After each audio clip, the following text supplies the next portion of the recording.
Welcome, listeners, to Quadrant 4 Politics. I'm here with Riley. We're here to discuss some questions from our political compass test, where we focus on things from a libertarian and conservative viewpoint. If you have anything you want us to talk about, please email us at quadrant4politics@gmail.com. That's using the number 4. We're available on Anchor, Spotify, and many other streaming services, as well as YouTube. Anything you want to mention before we hop on into things? Also, Apple and Google podcasts we're on. Those are the most popular ones. But yeah, let's jump right into the questions. Okay, let's start with our political compass test question. We are getting a little low on questions, but we got questions from another test. Oh, we will be doing this for a very long time. Well, this is what we're about. We want to be non-scripted, and we want to be able to answer questions without giving it thought. That's what real journalists do. That's how journalism works these days. All right. So, question number 1. Is it good? It's fun. All right. Same-sex couple in a stable, loving relationship should not be excluded from the possibility of child adoption. Can I read it? A same-sex couple in a stable, loving relationship should not be excluded from the possibility of child adoption. I don't like the way that they use the "not" in there. I feel like it makes the question harder. But I strongly agree with this one. The answers are strongly disagree, agree, and strongly agree. I strongly agree with this one. I think that a same-sex couple should be able to adopt a child, no problem. Okay, so yesterday you sent me a video it was really interesting, and I would urge everybody to check it out. It was Ben Shapiro answering this. Oh yeah, Ben Shapiro went through the questions. Yeah, he went through the question. He was pretty quick to the point, but also gave his reasoning. And I was surprised at how much I disagreed with him on so many of the things. Yet we still ended up in the same quadrant, you know. But some of his answers, I was just like, "This is really Ben Shapiro giving the answers, really?" But he gave the perfect answer, which is it preferable to have children going into adoption into same-sex couple? He said no, but I kind of think of it as a hierarchy. Like, it would be best if it was a heterosexual couple. That way, there's the mom and the dad unit. He's like, but would I prefer a loving same-sex couple as opposed to a child being in an orphanage? Absolutely. And on that question, that was my position to this question before I heard Ben Shapiro. So this one was towards the end of the test, and I was like, oh, finally something you and I agree on, Ben. And so I think every kid deserves a mom and a dad, but I think the reality of it is there's dads who leave the family. There's moms who leave the family. There's people who lose their parents in wars. You can lose both your kids in a car accident. I believe that each adoption agency should be able to set their own decisions on whether or not they're going to allow same-sex. They're a private business. I would support them being able to discriminate against people if they want. Well, if you use the word discriminate, I just think if they want to choose what they think is best for the child based on their beliefs. Discrimination, yeah. Okay, sure. Then again, I've heard, from people who've been raised by 2 men or 2 women, and I've heard stories on both sides. Some people say, I was raised by 2 fathers, but I've always had the longing, for a mother, or vice versa. And then I've heard people say, I was raised by same-sex parents, and how dare you, insinuate their love isn't just as good. And it's not that the same-sex couple, I'm not one of those conservatives who thinks, they're going to deviate the kids, or, well, some of them will by, pushing a strong, gender binary agenda on them. But, a lot of straight parents do that too. But it's not that I think they're not 2 loving people. It's just I think a mother and father, they're the yin and the yang. And They serve to balance a purpose. But in the end, above everything else, I am pro-life. And if we can have more babies saved because if a mother doesn't want the child, but 2 men or 2 women do want the child, all the better. So my answer to this, and like Ben Shapiro said, these questions were written with a left slant, because what it wants you to do is, if you say disagree, then basically it's saying you're a bigot, therefore a conservative. And I do say disagree on this, based on what they're trying to ask. The question they're trying to ask is, do you believe same-sex parents should adopt just the same as opposite-sex parents? And my answer would be no. But do I think it's out of the question ever? Wait, you don't think that same-sex parents should be able to adopt just the same as straight couples? I'm saying that I do not. I think the ideal situation is one mother and one father. Yeah, but the ideal situation doesn't work for everyone, nor is it always like morally right. Like, the ideal situation is for you not to vape, but when you go to the vape store, they don't say, this guy shouldn't be vaping, I'm not going to give him a vape. That's a pretty big stretch you're making. The ideal, that doesn't make any sense.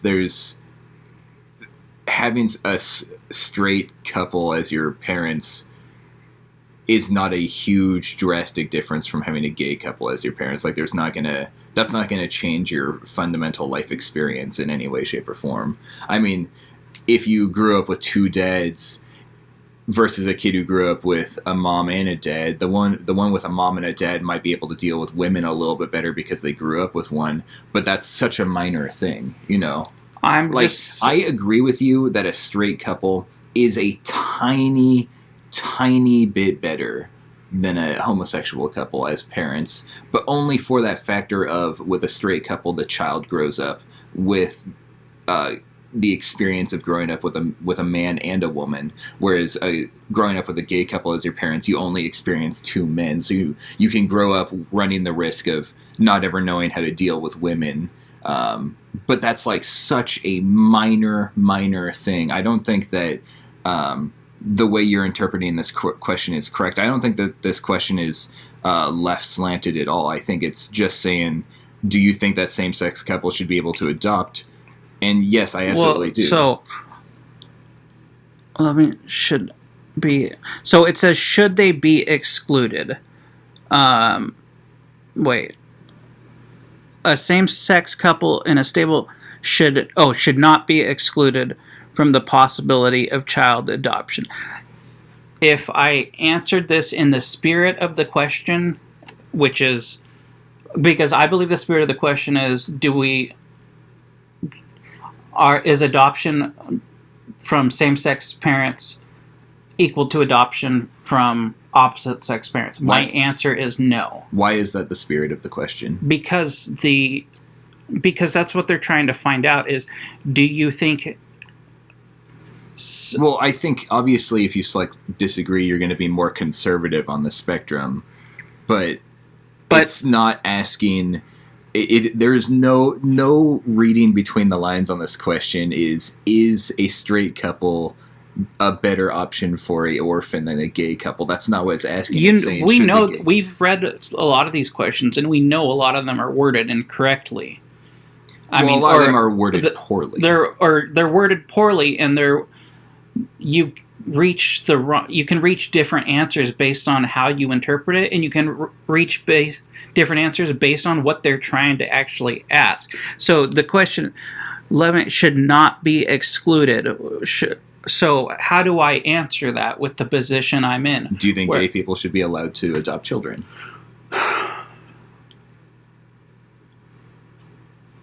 I feel like that's pretty simple. Like, obviously, they use a lot of words here, especially including the stable, loving relationship, but it essentially boils down to, do you think that gay people should be able to adopt children?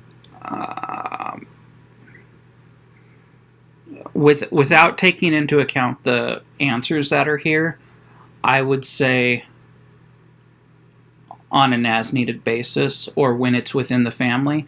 Like, for example, let's say... Why are you so against gay people being... Shut up for a second. Hold on. Let's say for a second that a single mom dies and her next and only sibling is her sister who's a lesbian. Do I think the state should take them and put that child with a same or an opposite sex couple so that child doesn't then live with two lesbians? Absolutely not. Like, that's way overboard.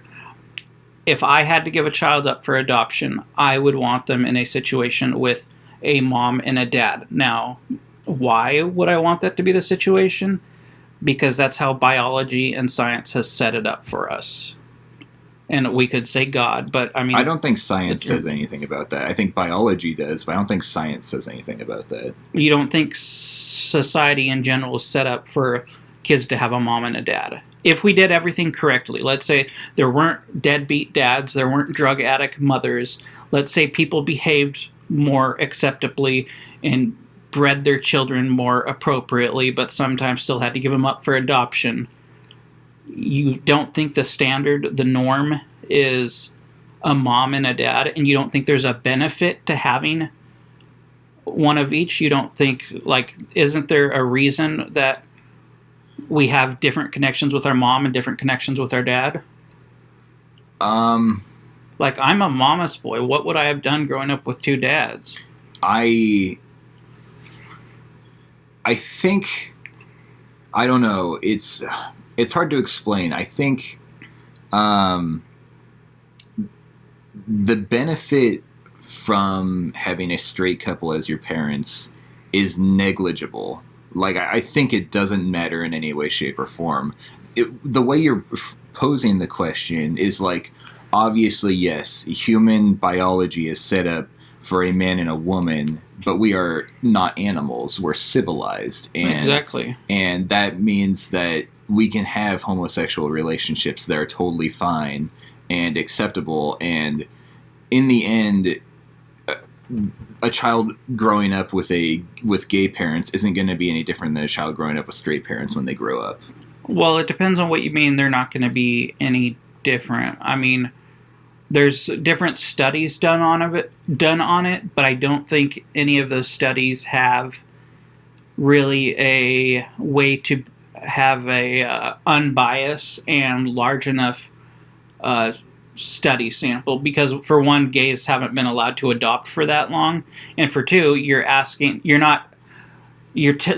at the person and you're saying, did you have a positive experience growing up with your same-sex adoptive parents? And the person's like, yes, of course I did.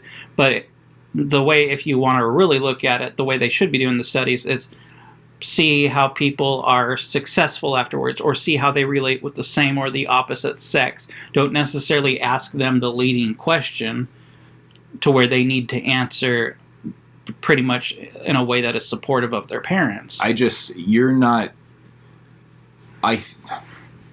think that this is your traditional values coming into play, and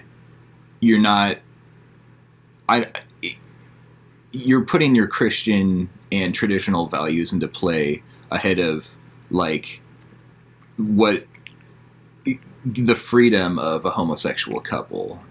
Like, if you have a kid that you're giving up for adoption and you want it to go to a straight couple, that's totally your opinion. But if you give it to an orphanage, then they're the ones who have the right to make the decision. No, I agree. And if you privately... lots of people who, do private adoptions, and they will say, some of them will say, I want my kids with this race of people, you know. Some people still think it's a good idea, and a lot of liberals think it's a good idea that when you're adopting out a child, that they grow up in the race that they're part of. I disagree with that.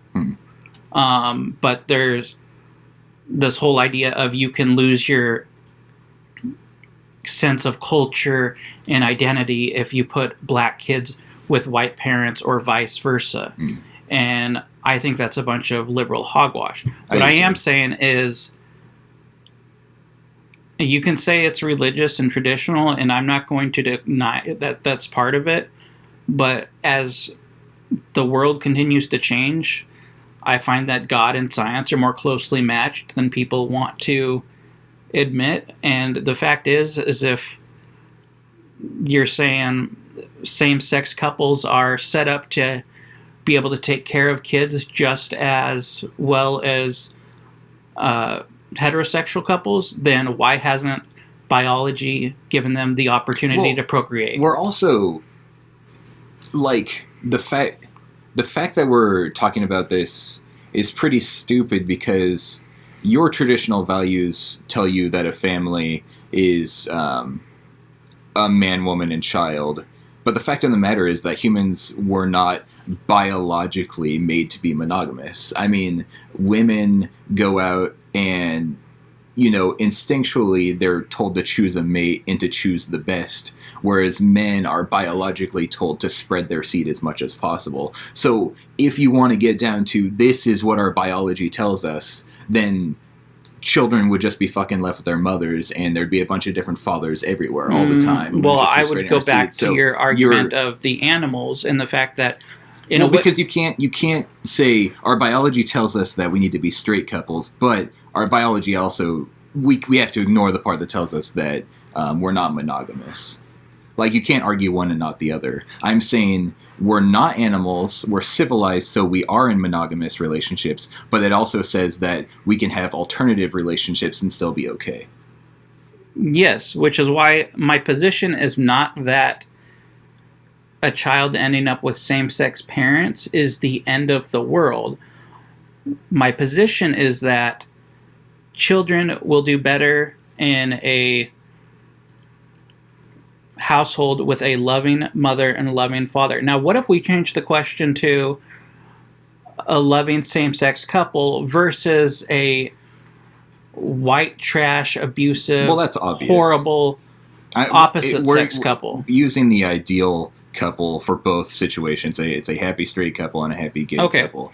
Yeah. The straight couple, you're saying that there's a significant benefit to that. I'm saying that's traditional, it's biological, it's scientific. Going against it, the only reason to do that is to satisfy a political agenda. Like, the reason I'm hesitant with these questions is because it makes me hateful. Because I am now hateful for saying, the ideal situation for a child is to have a father and mother. Mm-hmm. Do you ever see those fatherhood commercials on TV? Where it's like fatherhood, and it shows it's encouraging men to have. If an orphanage has a child that wants to be adopted by two different families, one family is a straight family and one family is a gay family, the best situation would be not for the orphanage to choose the straight family over the gay family. The best option would be to have the two couples get together and discuss hey, we're both in the running for this kid, which one do we think would be better? They could have a conversation with each other and decide what's the best for the kid between the two, instead of the orphanage saying, well, this is like hiring people. It's like you have a man and a woman who are applying for a job. They both have the same college education and stuff like that, but they go with the man because they're like, men are known as better workers, or we're mostly a male company, or this is construction work, so men are better at it. You can't just, if you have two couples competing for a kid, you can't just say, I'm going with a straight couple because biology tells us that, I think that that's wrong. Okay, and I just think it's scientifically correct. I would like to see the science that backs it up, where neither of us are really super informed. Well, like I said, I've seen a lot of studies, and the studies suggest that there is no difference. But the studies also ask the people who grew up with the same-sex parents, they say, did you have a happy childhood? Were your parents good to you? Do you regret not having an opposite-sex parent? Yeah. Like I said, they don't actually look at the results. And it might not be that it's end of the world results, but you even brought up the fact that there could be different different ways of communicating, and it's not like we learn. It's not like the way we learn how to communicate with a woman when we're attracted to her is my mom's my golden example. That's called the Oedipus complex. The reason why I bring that up is because it's proven that kids who grow up with siblings are better adapted for life than kids who grow up on their own because they're able to socialize better because they were brought up their lives with their siblings competing against each other and socializing with each other, whereas a child who is an only child grows up not without those skills, so that's my equivalent of saying it's good to have a man and woman as a father, because then you can grow up learning how to interact with both sexes. Whereas, if you were a straight boy and you had gay fathers, talking to women might be twice as scary for you as a regular straight boy, Yeah. So okay. I'm not denying that there's a small benefit for a straight couple. I'm just saying that there's no reason in any way, shape, or form that when a child is being put up for adoption, the preference should be straight couple if there's a gay couple that's just as good. So we're saying they're equally as good, but the only difference is one's straight and one's a gay couple. Yeah. Okay. And I guess the thing is you can't measure the long-term results. Well, and also nobody's equal, so that this hypothetical couple we have isn't actually going to be equal. One of them is going to be better than the other. Yeah. But let's say for the gay sake couple of... will probably be wealthier. Perhaps. Or if it's two women, then they're going to give their children mullets. I don't know. But back to my thing. Have you seen those fatherhood commercials? Where it's like there's a lot of them, and it encourages fathers to be participants in their kids' life. And there's no motherhood commercials because mothers do not walk out on their kids at nearly the rate that men do. Yeah. And my point is, how has there not been backlash from same-sex females raising kids saying, my kid doesn't need a father? Now, these are not, some of them are, but they're not all Christian commercials being put out. In fact, some of them are being put out by government, what's the word? I don't know the word. Government groups saying, fathers, participate in your kids' damn lives because we know it's better. And there's statistics, hard statistics, that show kids who grow up with a father are less likely to end up in prison. And how does that relate to a lesbian couple? I don't have that information on hand. I'm just saying even our politically correct liberal government is encouraging fatherhood. So how at the same time can we say, oh, it's okay for two women to raise a child?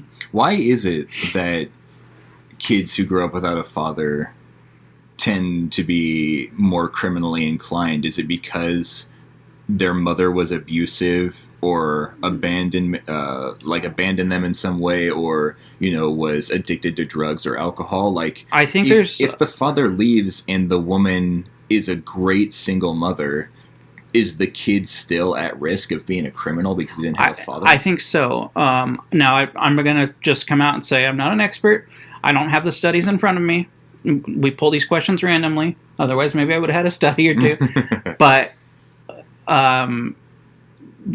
studies have been done that show the crucial part that a father plays in a child's life. And children growing up without fathers, I believe, even with good mothers, are still at risk. Now, is it because the mother's overwhelmed? Is it because there's something in... I think it's because... personally, I think it's because there is something... I think toxic masculinity, which I hate the term, but it is real. And if you don't have a real man to show you what not to behave like... I don't think hardcore feminists would call it toxic masculinity, but I think what you're referring to is just masculinity in general. I think some men are shitbags, and if you don't have a loving, stable, whatever this question says, father to show you what a man is supposed to be like, as a female, you might end up with one of these crappy men, and as a male, you might end up emulating these crappy men. Being a crappy man. Yeah. And just as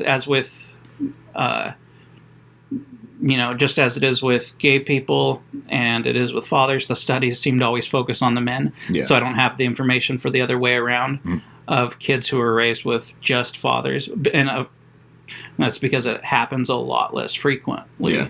That's usually like the mother dies or something. Exactly, and that's and that's the thing is that's also a situation too. Parents can die, and I am not saying if a child's at an orphanage and there is a gay couple and they're the only one there to adopt that we should say sorry, we're waiting for straight parents. I am saying that it seems like biology has set us up for a mother-father situation. Well, biology has set us up for a polyamorous relationship. No, it hasn't, because you said there's the animal instinct, because as humans we are animals, but we also have the ability to refrain from our animalistic instincts, which is why we become monogamous and we commit to one person, because the lions in the wild aren't trying to have a sustaining, meaningful relationship, Well, we've circled this before. Let's get back to the question. The question is, a same-sex couple in a stable, loving relationship should not be excluded from the possibility of child adoption. What is your answer to this question? Fine. If you want me to take this at the way it's written, at face value, the way it's written, I will say agree. Agree. All right. If you want me to take it at the spirit of the question, I don't think that there's a spirit. There is. All of these questions will have either they'll be written poorly or there's some that are just like, how does this apply to politics at all? And there's some of them that are worded really confusingly. But like the very first question is, if globalization is inevitable, should the multinational corporations benefit the people? And my thing is, you're telling us to answer what's best within a certain situation. And my thing is, what I said back with that question in episode 0 is that it's always the benefit of the people is always number one, no matter what system we're in. Yeah. And so, yes, these questions do get misconstrued, and they are looking for, I think, answers to questions they're not asking. And I think if you were to listen to any of our episodes prior to this, you would agree with me. It's just we're with a question right now where you insist that the wording of the question is how they mean it. Well, I don't think that this test is coming from a liberal perspective. I think that that question specifically might be asking, like, what do you think of socialism? Or it might be trying to apply to the socialists out there. And what we oftentimes discuss when answering these questions is how will these answers move us on the scale, which is a lot of times you can see like, oh, they're just asking this question to find it. Like this question specifically, the one that we're answering right now, obviously if you select disagree, you'll be moved conservative. If you press agree, you'll be moved liberal. But the thing is that every time I've taken this test, I've answered this question strongly agree, but I'm always all the way to the right. Like every single time my answer is, you've seen my outcome. Well, and I'm always like almost all the way on the right. The people who wrote this question and also the answers are not designed for the U.S. And I think I might have showed you. I think this is a U.S.-based company. No, it's not. Because when we see words like color, it's not spelled with a U. That's irrelevant. My point is that the political compass, as it applies to the rest of the world, is not the same as America. Otherwise, why do Hillary Clinton, Barack Obama, Donald Trump, all the Republicans, and almost all the Democrats, except for like Bernie Sanders, why do they all end up in the authoritarian right? Yeah. All of our Democratic candidates are ending up in the right, and that's because politics is different in America. Even the liberals in America are not quite as liberal as the rest of the world. Yeah. So that's why this question to me is, it's trying to say, are you a homophobic asshole? And they should have just asked that. Well, are you a homophobic asshole? You bet. Anyway, so I guess agree, but for what the question's really asking, my answer is disagree. The way I answered it on the test, I believe it was disagree. All right. But I do not mean that to say that, like I said, there's different situations. I would rather kids have a father, I would rather kids, if the next of the kin is a homosexual and is with a partner, I'd rather it go to that person than the state. I'm not being unrealistic about this question, but I'm also not going to deny science for the sake of political correctness. And next. All right, let's do another one from that one because we're having such a hard time with it. We're probably going to pick the next one. That's like... Just so that we can have another question in comparison to see how it lines up to what we're discussing. I mean, a couple of them are fine, but sure. All right. Matt is looking for a new one in the bag. He likes taking his time with this. I love with my hand in the sack. All right. You're going to get coronavirus all over these questions. Yeah, well. What can you do? The freer the market, the freer the people. Oh my goodness, this is... See, that one's a straightforward one. The freer the market, the freer the people. Strongly agree. I strongly agree with that one. Shit. You want to do another one from this one? Is there anything we can even say about this? It's so simple. I love it. Well, here's this. If you restrict the market, you put more control in the hands of the government, and whether or not you can feel your freedoms directly being taken, they can still be taken from you. Yeah. And I think that's a lot of what I often say. A lot of the problem with socialism, like the redistribution of wealth, is 25% of the problem. The other 75% of the problem that the left isn't seeing is that socialism also gives a tremendous amount of power to the government. And so in such case, there is no way that a less free market will create freer people. Yeah. And as people, we are the market. Why we're capitalists, because we think that capitalism is the best way to, like, inspire freedom. And let me just give you a little, what do you call it? Like a little, little star, just... asterisk? A little asterisk, yes. Which is that and if I've ever said this, I've said it incorrectly, I do not think capitalism is a perfect system.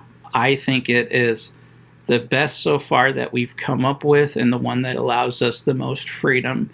I do think it encourages greed. I do not think it is a perfect system. I think there are problems with it. I think there are people struggling with it. Would I trade it for any of the other systems out there? Absolutely not. Present me with something better and I'll call capitalism garbage. For now, we're working with what we have. So that's my opinion. Next question. Let me quote the famous great words of a great man, Donald Trump. Okay. Yes. People are going to die from the coronavirus. More people are going to die if we shut down the economy. Exactly. We just got to let people die. That's how stunning capitalism and brave. works. So brave. I didn't. Everyone's saying it. I didn't hear that speech, so I don't have. I don't even know if that's a quote he said. It came from the White House, so I don't know who. Wait, it came from. So it might be somebody in the White House. Well, it was from the White House, whatever that means. I don't know who said it specifically, but it was just like a notification from the White House. Probably just. I don't know. Anyways, next question. Ben Shapiro answered this one wrong as well.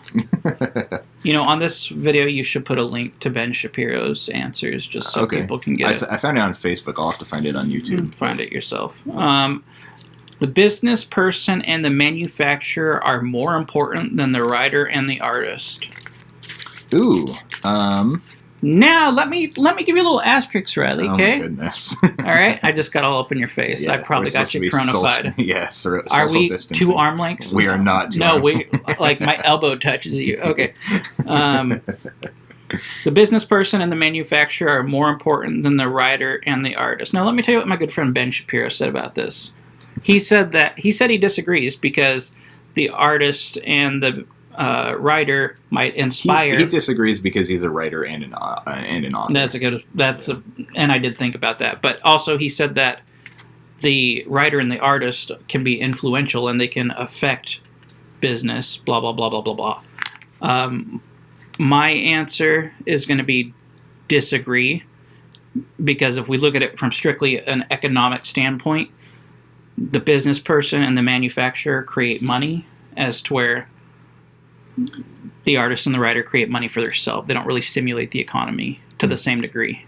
the business person and the manufacturer are more important than the writer and the artist. Oh, wait, does it say more important? More important. Okay, yeah. I don't think they're more important people. I'm not saying the value of a person, but the value of the jobs. Yeah. So you said you agree with that statement? I do agree with the statement. You said disagree, but I think you missed it. Yeah, that's probably happened a couple times before. I agree with you, and I strongly agree. And this is coming from someone who has multiple YouTube channels, has been a musician, stand-up comedian, all sorts of stuff. I failed at all of them, but I have attempted.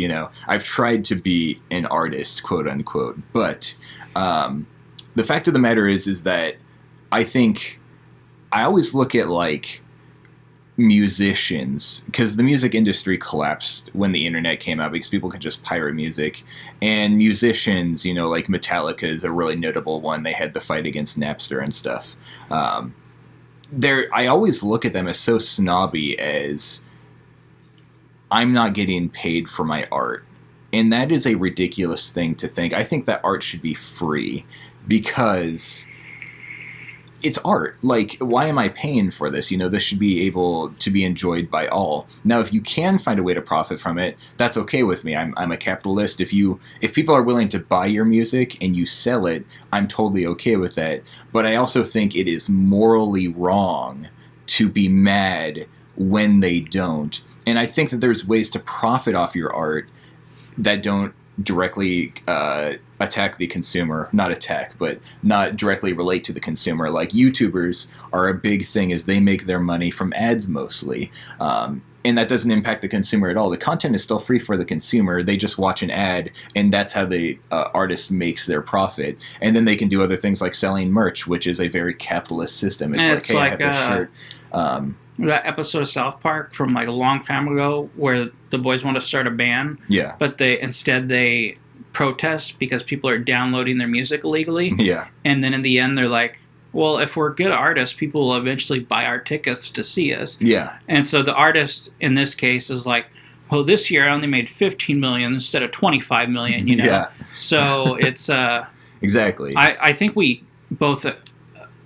I said agree. You said strongly agree. I think we agree on this for very different reasons. I'm looking at it as the what the people are contributing to the economy and the society. That's the other half of it is the writer and the artist, I don't believe, are contributing as much to the economy. I think that the writer and artist are an important part of society, because when you get home from your job at the end of the day, you want something to entertain you, and that's where the writer and artist comes in. But if they went away, we would find other ways to entertain ourselves. And also, people are creating art. Yes, they're jerking off all the time. But people are, you could call porn art, but you can always just use your brain. But anyways, people are always creating stuff, whether they're getting paid or not.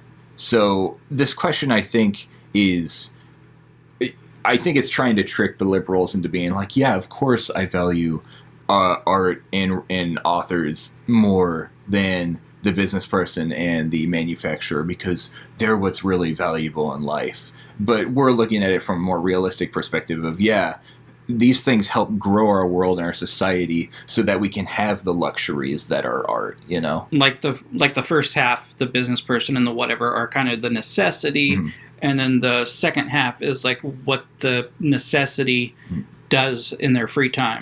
Like, if you look at animals, they are constantly working to feed, to sleep, to feed their young, to take care of their young, and they don't really have art. I'm not sure if there's art in anywhere of the animal culture at all. I've never heard of animal art before. I've seen like elephants painting when they've been trained to and stuff like that, but I've never. But it doesn't happen naturally. I don't believe that there's any animals that have an artistic culture at all. But on a different. But that's because they aren't. On a different episode, you said anything can be art.